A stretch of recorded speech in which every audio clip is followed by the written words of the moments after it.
My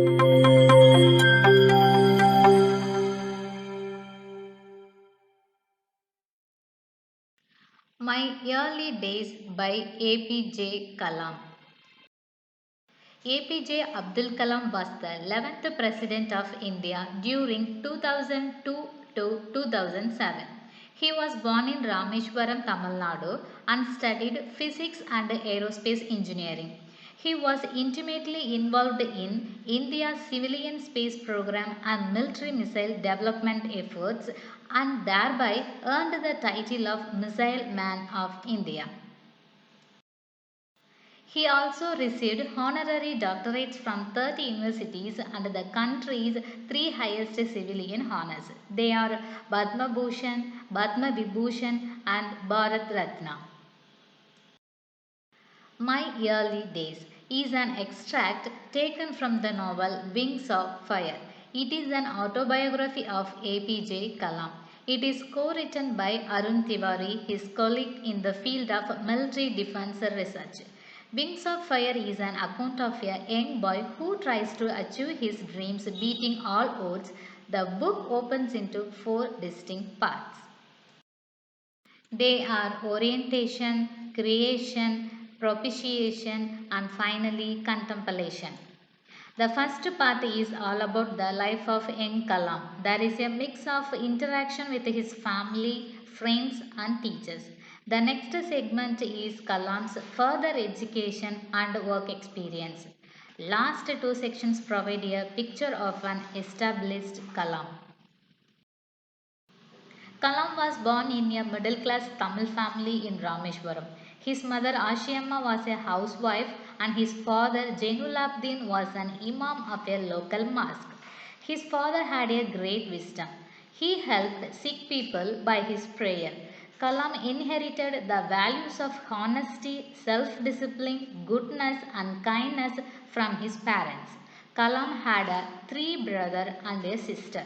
They lived in their ancestral house. Kalam maintained a close friendship with his brother-in-law Ahmad Jalaluddin. He was 15 years older than Kalam and greatly influenced Kalam in his boyhood. He encouraged Kalam to excel in studies. He spoke to him about God, spiritual matters, scientific discoveries, literature and medical science. They frequently visited the mosque together and both enjoyed the positive vibration from the Rameshwaram temple. Jalaluddin would also tell him stories about Second World War. Samsuddin was Kalam's first cousin. He also greatly influenced Kalam in his boyhood. He was the only newspaper distributor of the island then. During the Second World War, emergency was declared. The train was stopped. Newspaper bundles were thrown out from the moving train on the Rameshwaram road. Samsuddin, who used to distribute these newspapers in Rameshwaram, was forced to employ someone to help him to catch the bundles. Kalam worked for him and earned his first wages. He was ever proud of his first income. There was also sudden demand for tamarind seeds in the market. Kalam collected these seeds and sold them to earn an anna. Kalam had three close friends in his childhood: Ramanatha Shastri, Aravindan and Shiva Prakasan. Ramanatha Shastri was the son of Pakshi Lakshmana Shastri, the high priest of the Rameshwaram temple.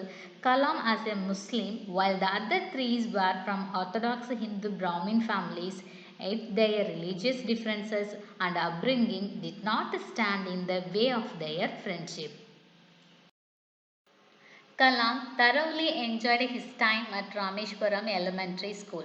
One day, a new teacher arrived when Abdul Kalam was in the 5th standard. The teacher called Ramanatha Shastri and saw Kalam sitting next to him, a Hindu student. The teacher could not tolerate a Hindu priest's son sitting with a Muslim boy. He ordered Kalam to go and sit on the back bench. This made Ramanatha sad. Both the kids narrated the incident to their parents. As a result, the teacher was rebuked for spreading communalism and hatred among children. After this experience, Kalam decided to stop the poison of prejudice from spreading rather than spreading it himself. His science teacher Sivasubramania Iyer life was free of bias and stereotypes. He was an orthodox Brahmin and his wife was very conservative.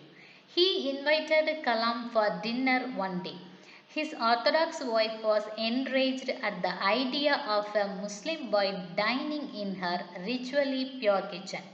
When she refused to serve Kalam, Iyer did not lose his cool and served the boy with his own hands. He invited Kalam the next weekend as well. When Kalam visited Iyer's house again, his wife took him to her kitchen and served him food with her own hands.